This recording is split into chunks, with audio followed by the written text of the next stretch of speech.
Good morning. Good to see you all looking so bright-eyed and bushy-tailed. Welcome to Daylight Savings Time. Matthew chapter 6, 19 through 34 is our text. I encourage you to turn there if you have not done so already. In the country that we live in, there are many things that our government does not know about, does not choose to know about, and I'm thankful for that. For example, your money is your money. Now, the government does want to know how much money you are making so that they can take some of that and tax you off of that money. But if you are minding your own business, unless you're doing something drastically illegal, your money is your money. It is not under the authority of anybody else. You choose to spend it however you want to spend it. You don't answer to anybody else for that. But it's interesting that in the kingdom of Jesus, things operate differently. He has every right to shape and affect every aspect of our lives, including how we think about human money, about what money can buy. And as we've been looking in the Gospel of Matthew, and as we're going to continue to see throughout this Gospel, Jesus is going to continue to make the case in a special way in Matthew that he is king and has dominion over everything and everyone. The theme phrase for this year of study is up on the screen, "You are the Christ," which is what Peter will say about him in chapter 16. And when he says you're the Christ, you're the Messiah, he's saying you're the king. And the king gets to rule. He gets to decide what we value. He gets to decide what we work for and how we use what we have. And so this is always a very challenging text for me to think through whenever I read it and study it. It probably will be for you too. Especially since we live in a very, very wealthy culture compared to so many around the world and compared to so many in history. We've got some serious questions to ask and to answer for ourselves about where our own treasure is. Are we going to pursue Jesus' kingdom and his righteousness, which is what he invites us to do in this text, or are we going to pursue anxious accumulation?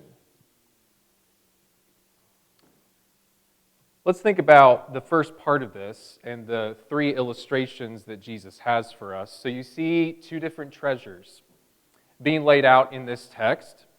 Are we going to have a love for accumulating possessions that decay, or are we going to pursue love for fellow image bearers? What does Jesus mean by this idea of storing up treasure on earth or in heaven? Well, in verse 21, notice how he explains what he means. Because whatever you put your heart into, that's where your treasure is. I don't think he's merely discussing the things that we value, but the things that we value above all other things. And this fits with the way that we use the word treasure.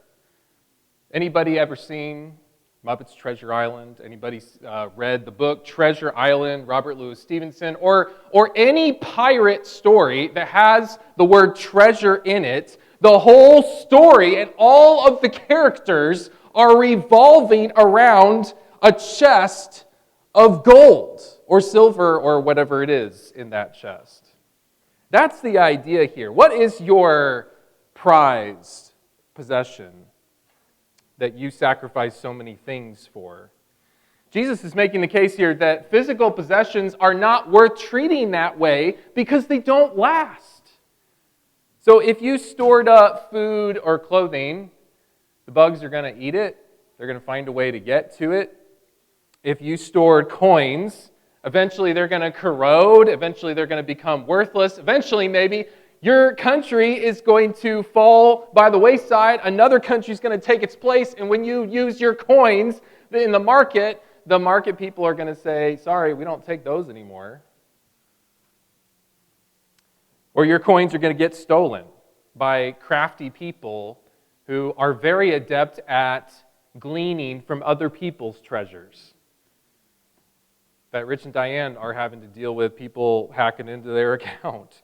Our wealth is not any safer today, even with all of the technology that we have at our disposal, than it was back in the first century when Jesus first preached this sermon. Having wealth is still an uncertain business, and it's temporary anyway, because that's what 1 Timothy teaches in chapter 6, verse 7.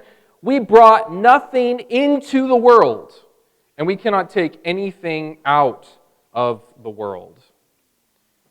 So instead, he says, make God's things, God's desires, what God cares about, your treasure. And what does God care about? Well, what has he been laying out so far in the Sermon on the Mount? God cares about people. And if we care about God, then we're going to have a love for others too, because that's the only thing that's going to last. Love is. Long after the world is burned up, and we enter the fully completed new heavens and new earth, whatever that's going to look like, I don't know, but I know that love will remain. 1 Corinthians 13, verse 8, love never ends. It never corrodes. It never has an expiration date. It never gets stolen. So, he has an image here of treasure. He also has an image here of eyes and what eyes do. You see that in 22 and 23. The eye is such an interesting part of our bodies, isn't it? It's such in the grand scheme of things, in my 6'2", almost 6'3" frame, my two eyes are just such a small part of me, but in my entire body, this is the only part of me that has the ability to take light inside of me, to go to my brain, to be interpreted so that I can discern the objects around me, so that I don't bump into everything, so that I can read, so that I can interact with people. Eyes are just marvelous organs. And so with a good eye, there's a lot of light coming in, and so that it can be interpreted. With bad eyes, light cannot enter, we cannot see, and we don't know where we're going. This is such an interesting spiritual application here, because it's not just our bodies that have eyes, our souls have eyes too. You remember in Ephesians where Paul says, he's praying for them, he says that I want the eyes of your hearts to be enlightened, to be filled with light, God's light, the gospel. That's Ephesians 1:18, if you're taking notes.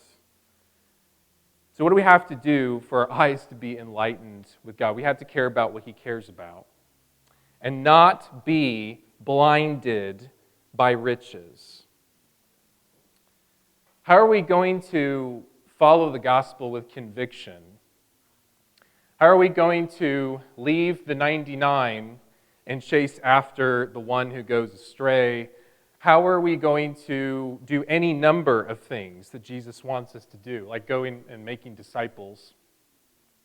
As he will talk about at the end of this gospel in chapter 28, how are we going to do anything for Jesus if we are blinded by our interests? If we're just filling up our time to the max with the ease and the pleasures that are so abundantly available to us in our culture. I really appreciate Brent leading the song about Jesus calling us, because that's exactly what he does. He calls us out of our ease and our pleasures and what we want to do with ourselves into what he wants us to be doing. But if I'm really honest with myself, evening comes around, or a weekend comes around, or free time comes around whenever it comes around, and what I so often immediately grab for is not something that has to do with the kingdom. It's often just some time-wasting thing that I could fill up the remaining part of my day with that doesn't do anything, either for me or for Jesus' cause. Do you find yourself in that boat too? looking forward to just the time that you can spend vegging on the couch, watching whatever it is that you're watching right now, reading whatever it is that you want to read, doing whatever it is that you want to do we have a divided heart, or do we have a single-minded focus? Serious questions here. And then in 24, we've got the two different masters idea here. I don't think any of us are used to thinking like slaves, because thankfully slavery in all of its forms is pretty much extinct from our country right now. But if you are a slave, you don't have a 9-to-5 typical American job where you just have the option of walking off the job if you want to. You are completely owned, lock, stock, and barrel by your master. He controls you completely, and so he's not going to let somebody else control you either. Now, sometimes a slave might be loaned to another master, but then he's going to come back home and he's going to serve his true master. So anybody who tries such an arrangement like that is going to go one way or go with the other. We cannot have two allegiances in our hearts at the same time. And there's so many passages that back that up. Do you remember James 4? In verse 4, he says, "You adulterous people." By the way, have you ever thought about your congregation getting the book of James and somebody getting up and reading that and y'all everybody just being called adulterous people? How would you take that? You adulterous people! Do you not know that friendship with the world is enmity with God? Therefore, whoever wishes to be a friend of the world makes himself an enemy of God. When he says, "Do you not know?" he is saying this is a no-brainer. This is not rocket science. And people in here know about what rocket science means. It's not that. When you get called an adulterous person, that means that you're trying to have another relationship other than the legitimate one that you're in, and the spouse is not going to share you. That's not going to work. And God was very clear about this kind of thing from the beginning in the Old Testament. Do you remember at the very beginning, at the mountain in Exodus 20, what does God say in Exodus 23 and 4? You shall have no other gods. That was such a weird concept in the ancient world. That was such a weird concept to the Greeks and the Romans. They had tons of gods, and the Roman policy was, we're going to come into your area, but as long as you let our soldiers stay and you pay your taxes like good boys and girls, and you don't rough us up, you can spend your time going to your own temples and praising your gods as long as you worship our emperor too. As long as some Roman gods can set up some idols and some shrines in your area, you can have all the gods that you want. But the true God has always claimed an exclusive relationship. You shall have no other gods before me. You shall not make for yourself a carved image or any likeness of anything that is in heaven above, or that is in the earth beneath, or that is in the water under the earth. I love how God just completely lays out all of the categories in case somebody said, well, but he didn't mention fish. We can make something out of that looks like a fish, right? No, nothing. And so just like the Israelites struggled throughout their history with bringing in a Baal or an Asherah or a Molech or some of these other neighboring gods, so it is that we struggle with the temptation to bring in money alongside of our relationship with God. Which master are you serving?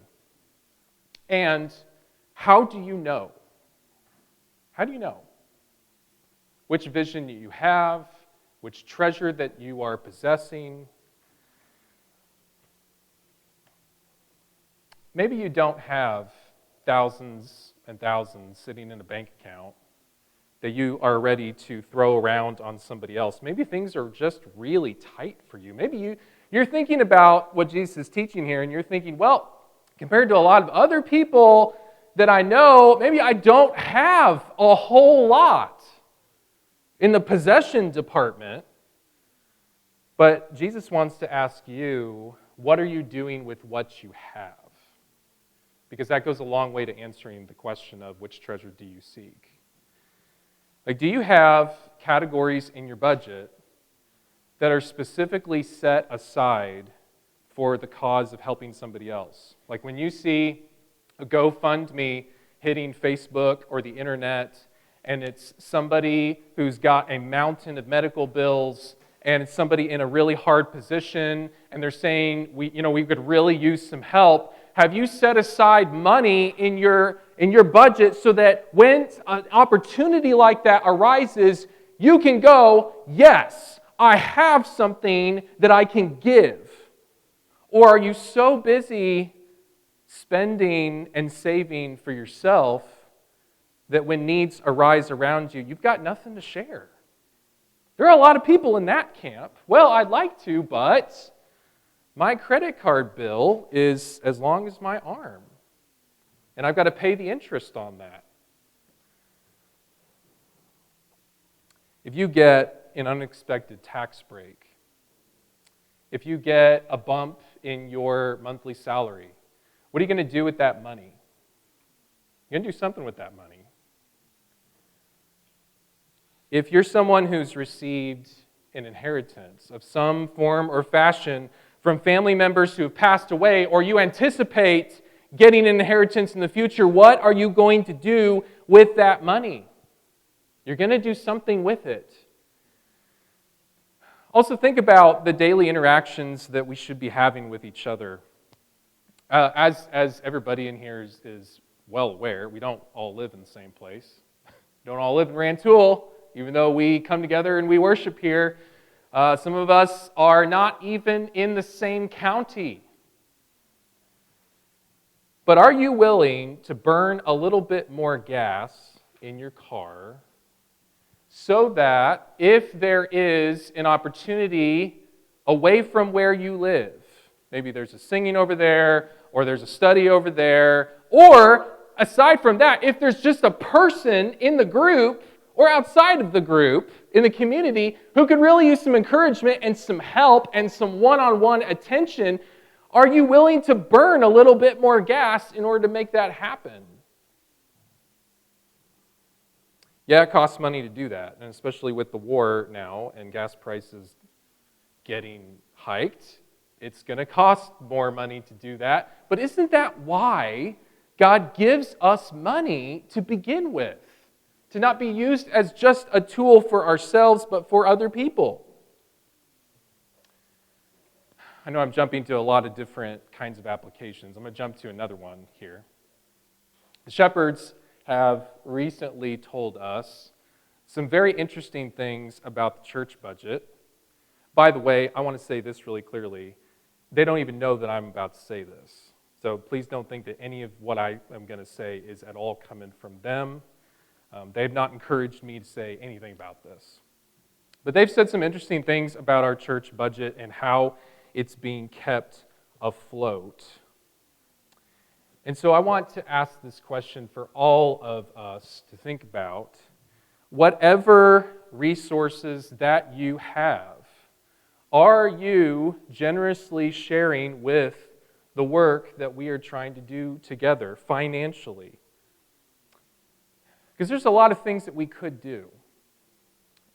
When we run out of Bibles, and I hope to be able to run out of Bibles soon, I'd like to buy some more.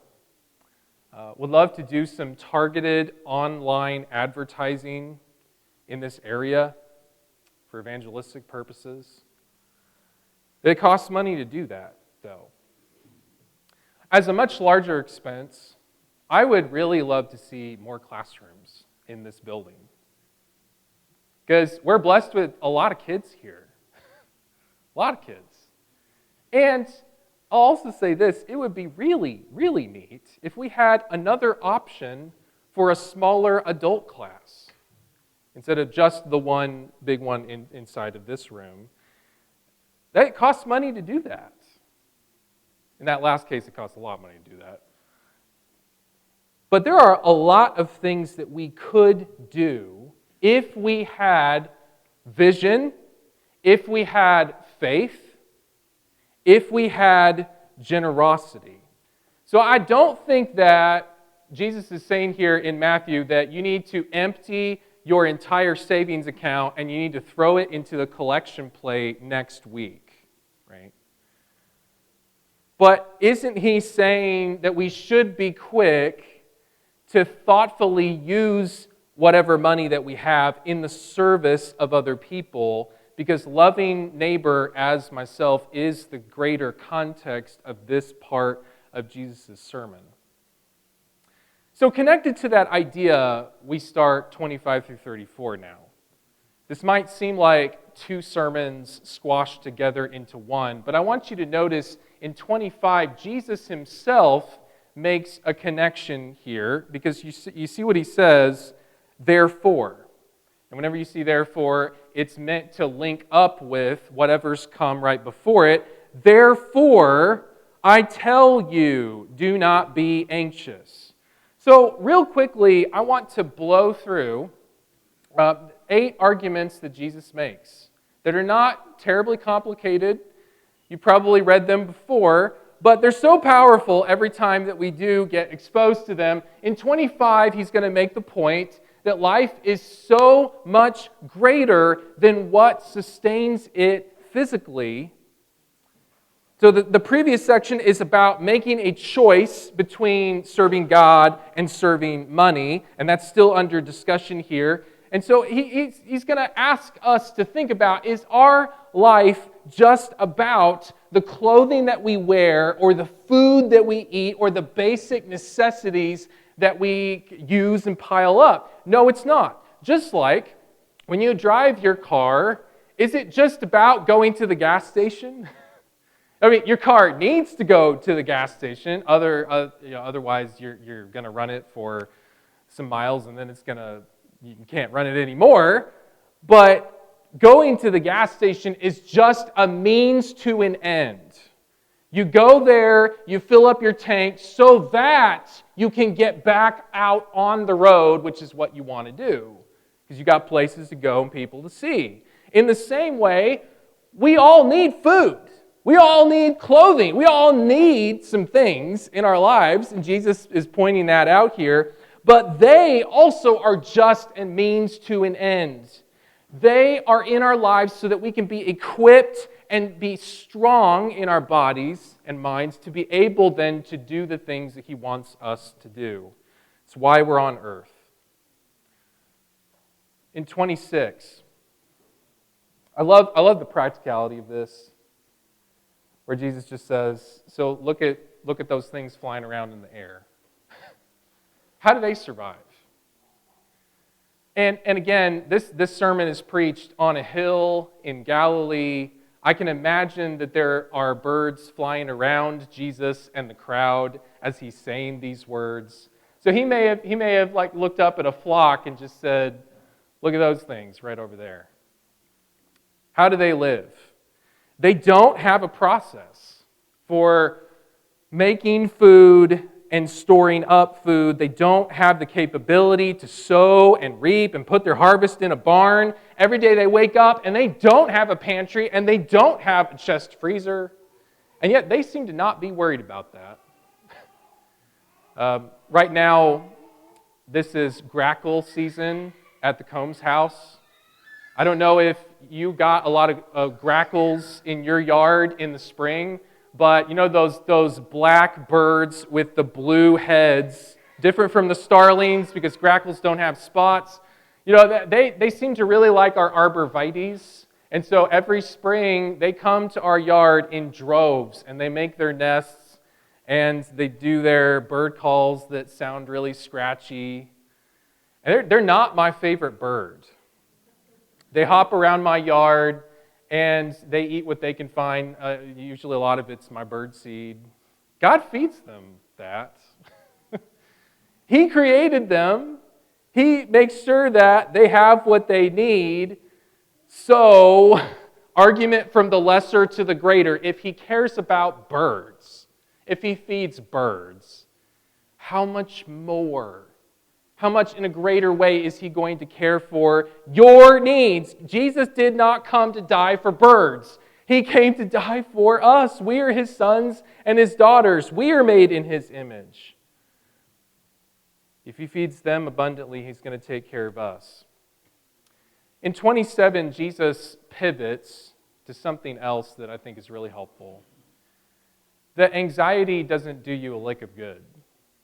Objectively. It is completely pointless because it doesn't actually change anything. So there's no purpose in worrying. Now, verse 27 is going to look different depending on your translation. So if you're using New King James or you're using King James, it's going to say, which of you by worrying can add 1 cubit to his stature? If you're using the ESV or something like it that I'm using, it's which of you by being anxious can add a single hour to his span of life. But regardless of whether this is a little bit more time or a little bit more height, the point is still the same, that you can't change who you are or what you're experiencing in any significant, meaningful way. And if anything, worrying, being anxious, it actually takes away hours of your life. As your hair falls out and you get super stressed. It's not good physically for you. But we got to realize that what other people think, what other people do around us is outside of our control. What the American economy does, to a large extent, is outside of our hands. We have the ability to go to the ballot box and vote for the leaders that we want to see in the White House or the Congress, but you're one vote and I'm one vote out of millions. So we don't practically have a lot of sway over that either. What happens to our job security is often out of our hands. We can try to do good and we can try to perform and we can try to be excellent employees. But ultimately, there are budget cuts. And ultimately, there are bigger issues at hand sometimes. So it doesn't make sense, Jesus says, to crush our minds with futile thoughts that are outside of our hands. And then he goes back to nature. And I don't entirely understand why he pivots the way he does, but he's been looking at birds. And now he says some things about anxiety, and then he goes back to nature, and he says, look over at those beautiful flowers over there. They don't toil, and they don't spin.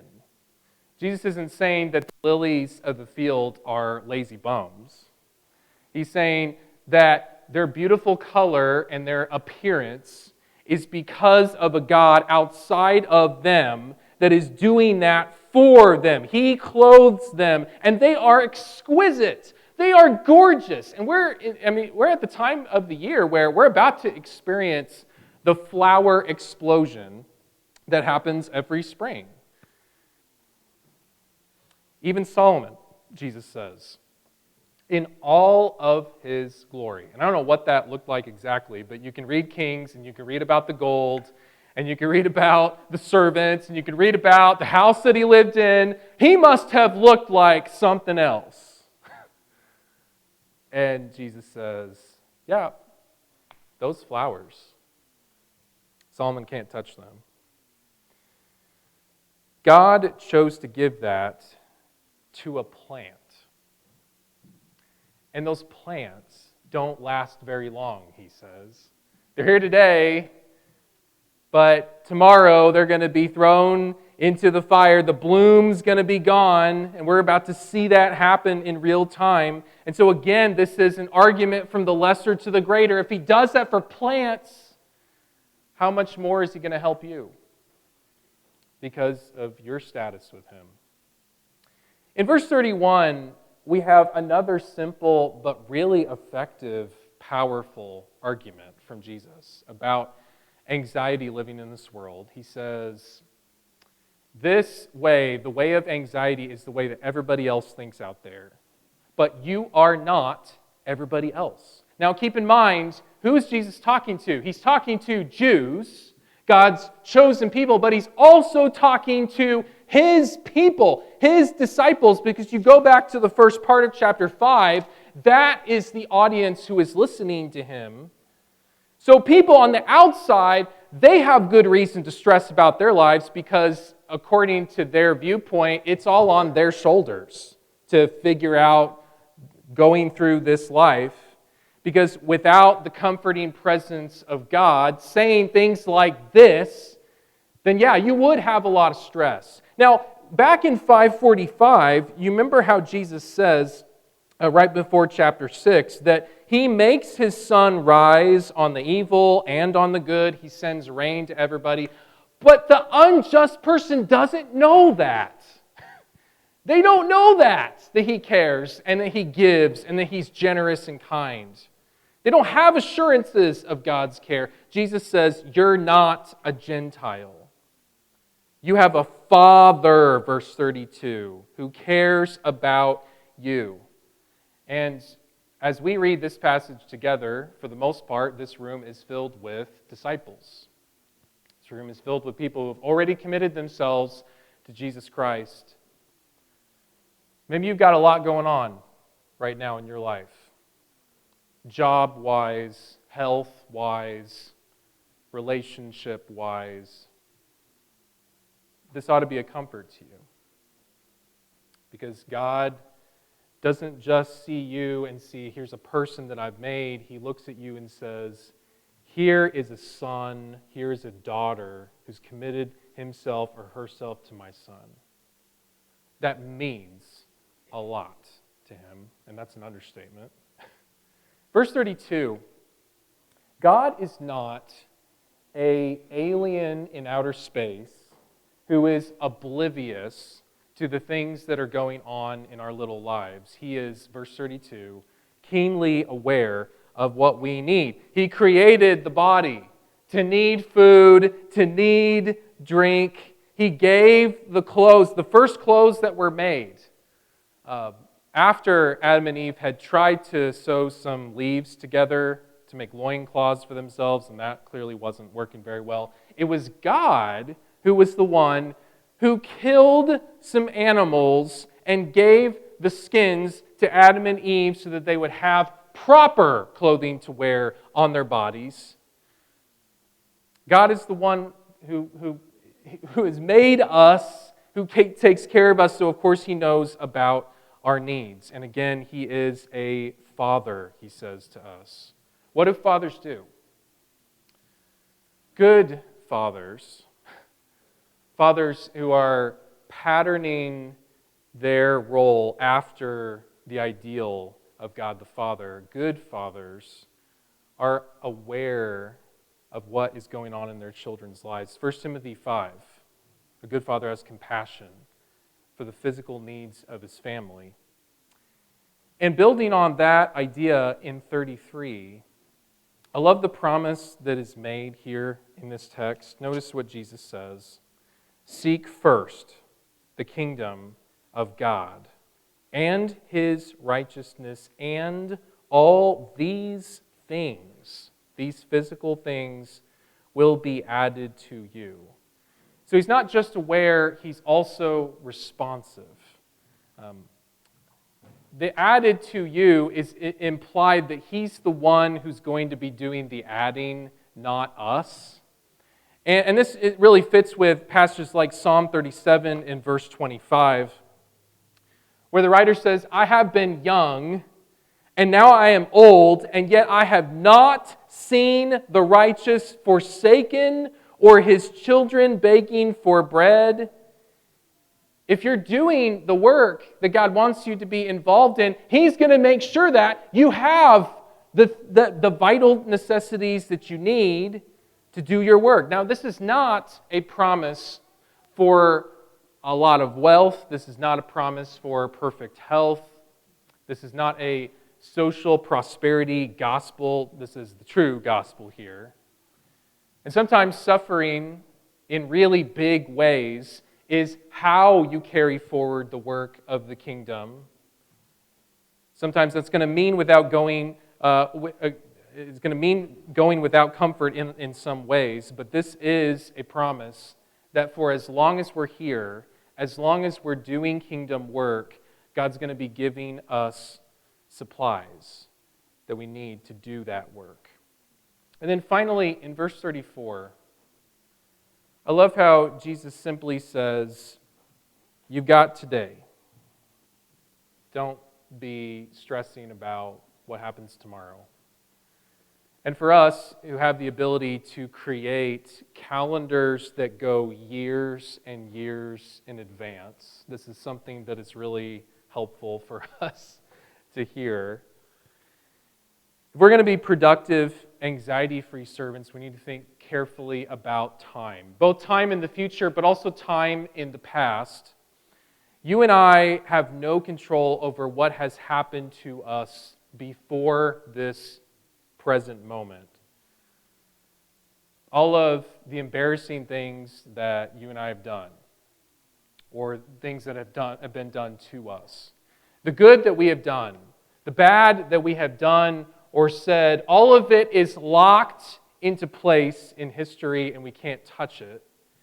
And going forward, it's humbling to know that we have no control over the future. We don't even have the next day, let alone the next minute, that we know what's going to happen or it's guaranteed to us.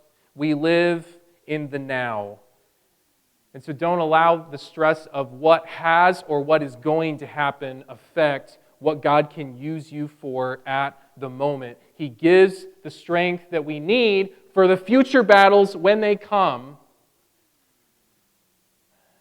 But focus on fighting the one that's right in front of you. The message here is simple. It's not that profound. But it is so powerful and so challenging and so helpful because I dare say that all of us, to one extent or another, deal with this. We have a choice about the master that we serve. Are we going to try our best to live our lives trying to get things for ourselves? Or are we going to cast away the idols of this culture that is all about anxious accumulation and fully devote ourselves to kingdom work? I'm strongly reminded of the end of Joshua when I think about this part of Jesus' sermon. Do you remember in Joshua 24, Joshua famously says, as for me and my house, this is what we're going to do. We're going to serve the Lord. But in that whole conversation in Joshua 24, he's laying the choice out for the Israelites. He's asking them, what are you guys going to do? And they say, we're going to do that too. We're going to serve the Lord. And do you remember how Joshua says in that chapter, no, you are not going to do that. You can't make that choice. And they say, what are you talking about? We are going to do that. We are going to serve God. And then Joshua lowers the boom and he says, well, if you are going to do it, if you're serious about that, you have to get all the idols out of your tents that you've been carrying around with you this entire time. Joshua's point is you can't serve God if you are also serving those little idols under your pillow. And Jesus' point is the same. You cannot serve God and mammon, or money, this is translated in my translation. We have a choice to make between them. Which one will we choose? Appreciate your attention to the words of God.